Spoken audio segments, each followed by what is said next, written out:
Here we have a game that pushes the Mega Drive way beyond what you'd ever think possible.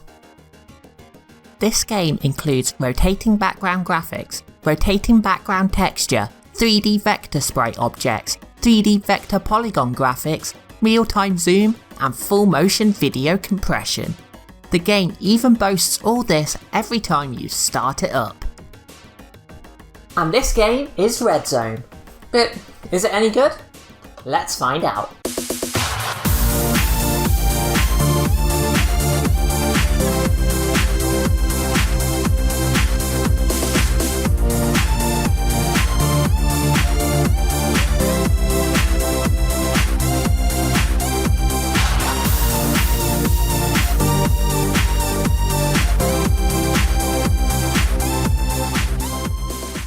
Red Zone was released in late 1994 exclusively for the Sega Mega Drive / Genesis.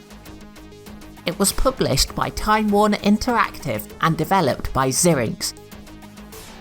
Zyrinx were coming hot off the release of their first game, Sub-Terrania. That game generally received very positive reviews, but was often criticised for being too easy.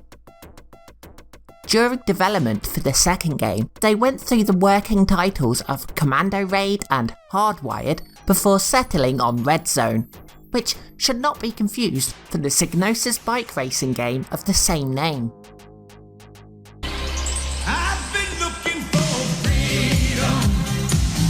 I've been looking so long. Despite being released in 1994, 5 whole years after the great David Hasselhoff single-handedly brought down the Berlin Wall with his keyboard scarf, this game's story plays into that whole commie nuclear panic that was all the rage in the 1980s. Stay there.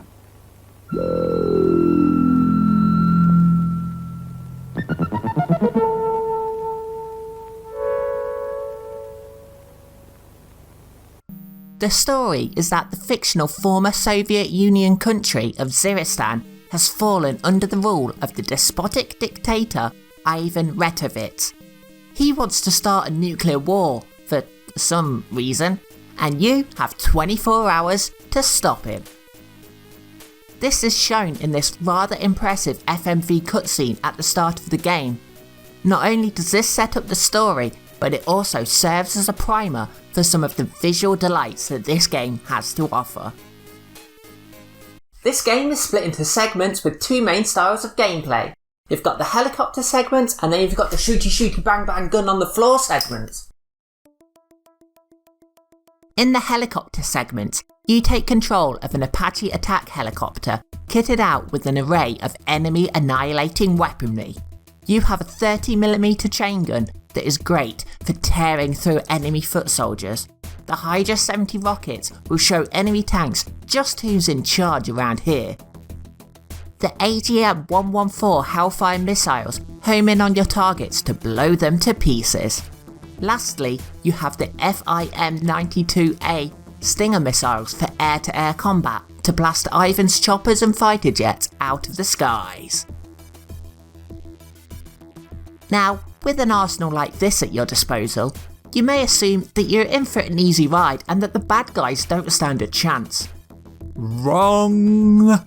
If you're not careful, and even if you are to be honest, enemy fire will rip you to shreds in a matter of seconds.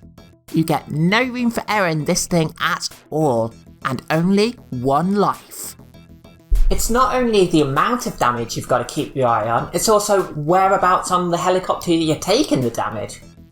If you take damage on the side, then this can make controlling the helicopter an absolute nightmare, causing you to spin around uncontrollably. If you take damage to a particular weapon system, then you won't be able to use it, and if your radar gets shot to bits, then good luck finding your way around. Yeah, this does add an added layer of realism, albeit one that the game would be better off without. Yeah, it is more realistic like this, but not being able to control your character in a game gets very annoying very quickly. You'll also have to watch this green bar down here. That's your fuel gauge. If it runs out, then you'll come crashing to Earth, Ivan will launch his nukes and the world will get plunged into Armageddon.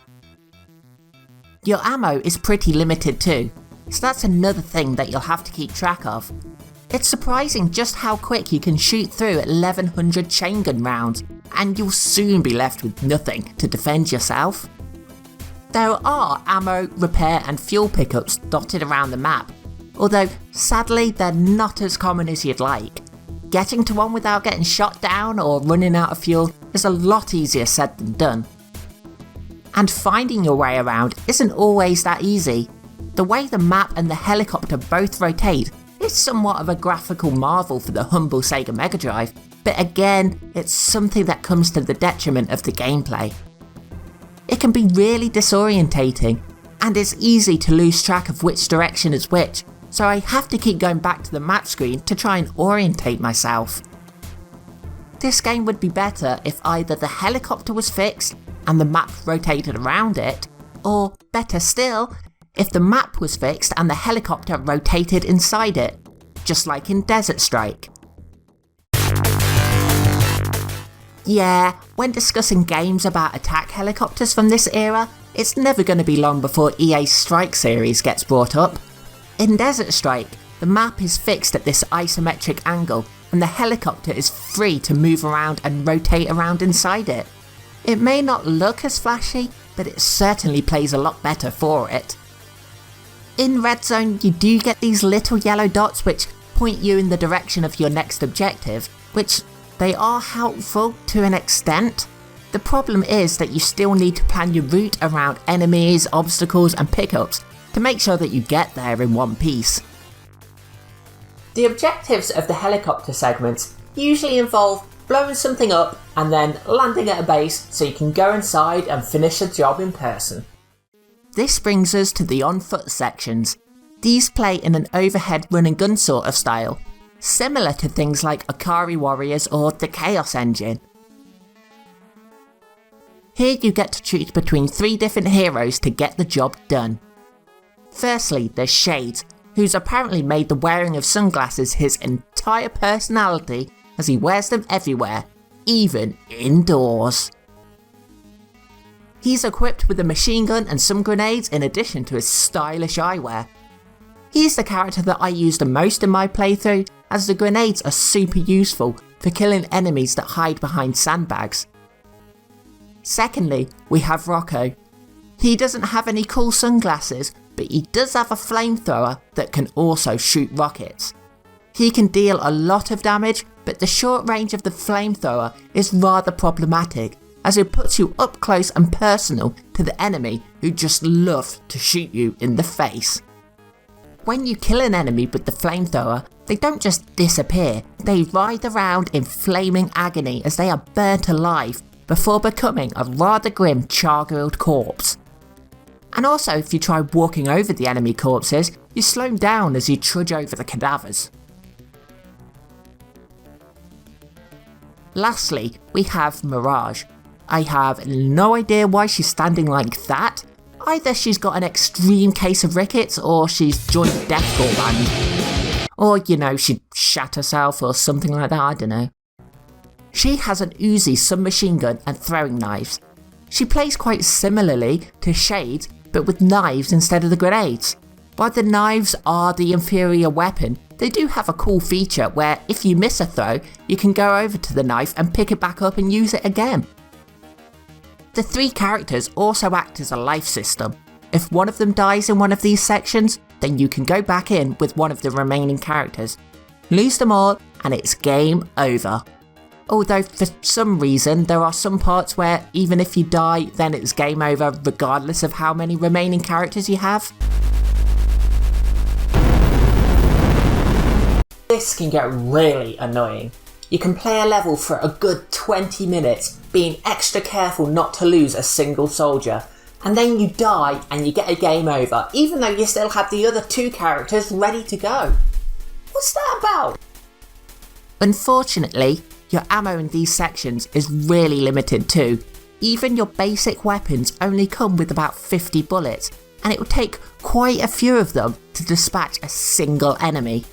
You don't have a melee attack either, so if you lose all your ammo, you won't have any way to kill the enemies until you find some more bullets. These sections typically involve going into an enemy base, doing something on a computer, and getting out before everything blows up. With these computer bits, I'm not entirely sure why the enemy IT department decided to give Shades an account so that he can log on and install a virus. Now I've shown you more of the game, you can really see the graphical prowess that this game was showing off. Just look at the 3D-ness of these walls, how everything rotates, and again, these cutscenes. It's incredibly impressive that this is even possible on a standard Sega Mega Drive. There's no Mega CD, 32X or fancy SVP1 cartridge used here. It's just 16 bits of pure Sega power pushed to the max. It's not just the graphics where this game excels either, the sound is also rather impressive too. Yeah, the sound effects are pretty decent but nothing jaw-dropping, but the music! Damn, these guys knew how to get some great sounds out of the Mega Drive. Western developed Mega Drive games have a bit of a reputation for sounding a little farty, but this game throws that idea out of the window. Have a listen to some of the tunes on offer here. There's nothing remotely flatulent about it at all.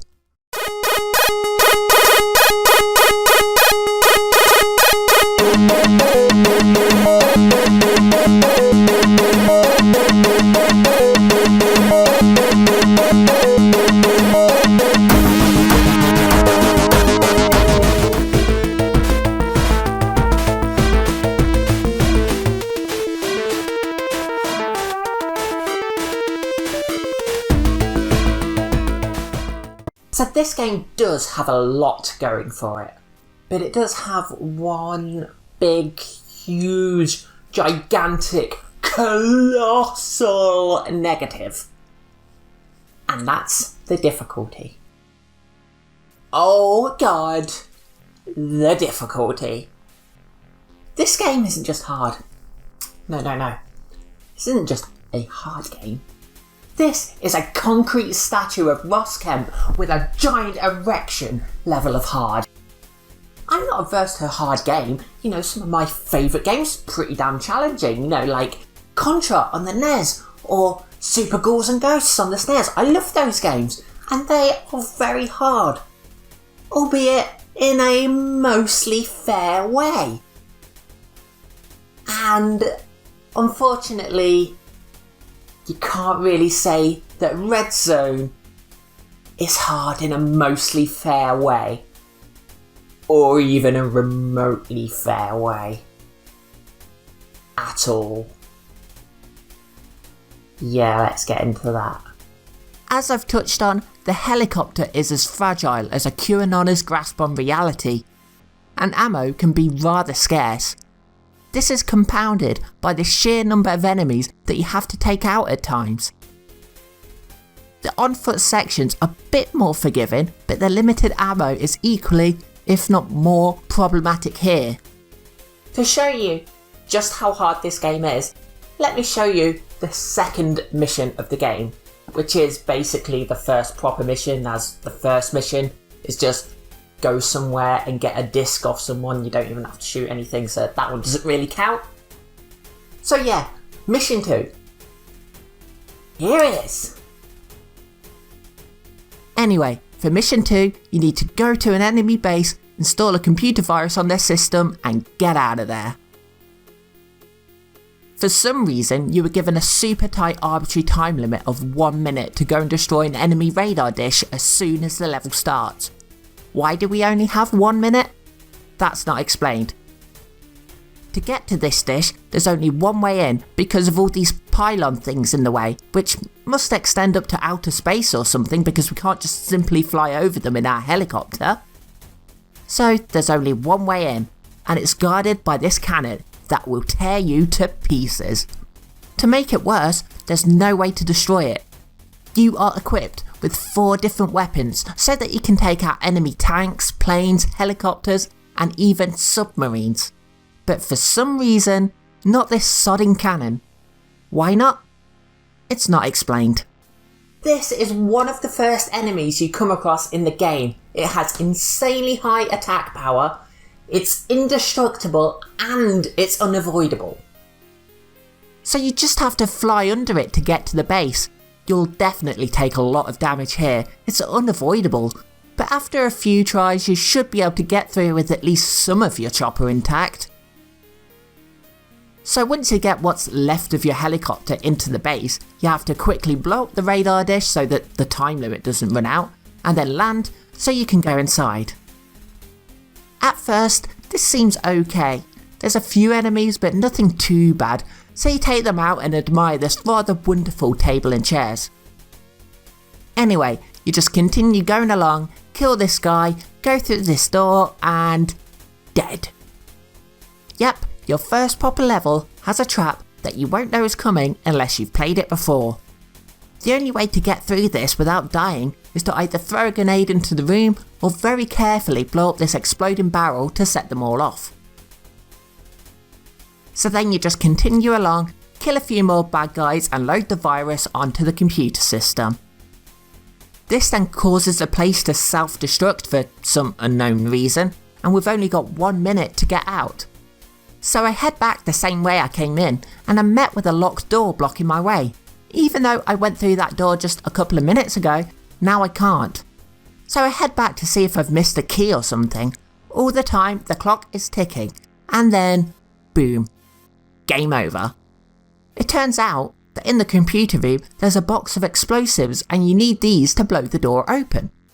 And if you can make it out in time, you can finally celebrate that you've completed the level. Then mission 3 starts immediately and you don't get any repairs for your helicopter, and now you're expected to go and sort out 3 enemy bases. So you go to leave and the only way out is past that sodding cannon, which is still there and will quickly finish you off, especially as your steering is probably knackered from the previous onslaught. So then you get a game over, nuclear war starts, and you get a message telling you about the horrors that have resulted from your failure. Luckily, there is a password system, so you can continue your game without repeating everything you've done so far. But what's not so lucky is that the game gets even tougher from here, and the levels can be pretty damn long, so you might have to repeat the same things again and again and again and again and again and again and again. Wait for it, wait. You waited, good. And again. In my opinion, the best way to play this game, by far, is by cheating. There are passwords that give your chopper infinite health and fuel and infinite lives for the on-foot stages. These cheats don't remove all of the challenge, far from it. And even with cheats, this game can still be brutal. The cheats won't save you from the insanely tight time limits or other cheat traps that this game likes to throw at you. You'll still see this game over cutscene a lot more than you'd ever want to, but at least the game is a little bit more palatable this way. One such trap that this game likes to throw at you is here, where I've gone into a base, done my thing, and now I need to escape. So I head for the exit, not worried about a thing. I've just flew under a bunch of these things before, just getting here, so why worry now? It doesn't look any different. Dead. Even with a cheat to give my helicopter infinite health, I'm dead. So it turns out that this beam here falls down and kills me, despite the fact that I'm, in a fucking helicopter, I can't just fly over them, so I have to go under. So this time I decide to just floor it, or I suppose sky it as I'm in a helicopter. So I just make a beeline for it, thinking that if I go fast enough, then I'll be able to beat the beam and it will just fall behind me. Nope. Dead. Turns out, what I need to do is gently nudge the space under the beam and back up, let it fall down and then go out. But then, there's loads of these and an explosion following behind me. So I have to do a really precise movement, but I can't take too long because if the explosion gets me, I die. But if I go a little too fast, then the falling beam will get me, and I die. I get to see this bloody game over screen again and again. Threads happens and the world ends. hell? This is infuriating, especially because there are no checkpoints, so every time I die, I have to go back to the start of the level and do it all over again, just to get killed by one of these frickin' beams. So then Ivan launches his missiles, this woman in Sheffield wets herself, and the world is destroyed, and more importantly, I'm annoyed. There are plenty of other traps too, like on this level where you have to save the president for some reason. But at least this level has one of the best bits of video game dialogue I have ever witnessed. So to summarise, this game is a treat for the eyes and ears and accomplishes things that you would have once thought impossible for the Sega Mega Drive. But sadly, the insane level of difficulty brings this game down hard. If you are a serious Mega Drive enthusiast, then this is a game that I would recommend, purely just to marvel at some of the things that this plucky little console is capable of. But for everyone else, I'd just probably recommend giving this one a miss. Critics back in the day were largely very impressed with this game. Just look at some of the scores it got from magazines at the time. It got overall scores as high as 94% in official Sega magazine, and the Italian Mega Console magazine too. Even though reviewers were amazed by the presentation of this game, they still criticised the difficulty. One other little positive I should mention before I end this video is that there is a hidden asteroids-like minigame where you get to play as the ship from Sub-Terrania. You have infinite lives, so there's not really any challenge or end to it, but it's still a pretty cool little Easter egg, and you can even play with another person. You can access it from an old looking computer in one of the later levels, or by using a password. I know that graphics and sound aren't everything, but for a game like this that goes so above and beyond in these departments, my overall score is going to be largely influenced by them. Unfortunately, that same score is going to get dragged down by the difficulty.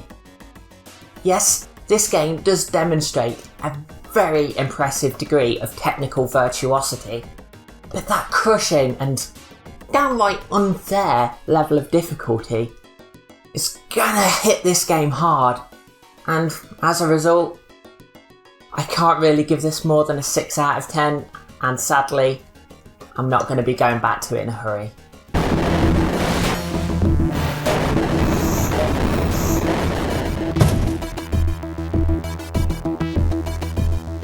So thank you so much for watching this video. I really hope you enjoyed it. So please remember to share, comment, like, subscribe and all the rest of it if you did.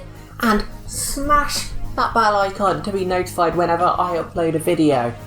I'm on social media, so you can follow me on there. I'm on Facebook and Twitter. No, I'm on Twitter and Facebook.